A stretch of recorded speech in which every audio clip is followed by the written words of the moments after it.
Do not be harsh with them, husbands. Love your wives, and do not be harsh with them. Children, obey your parents in everything, in everything. For this pleases the Lord. For this pleases the Lord.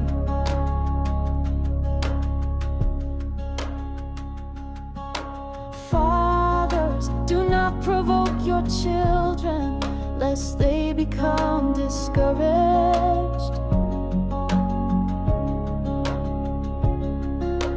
Fathers, do not provoke your children, lest they become discouraged.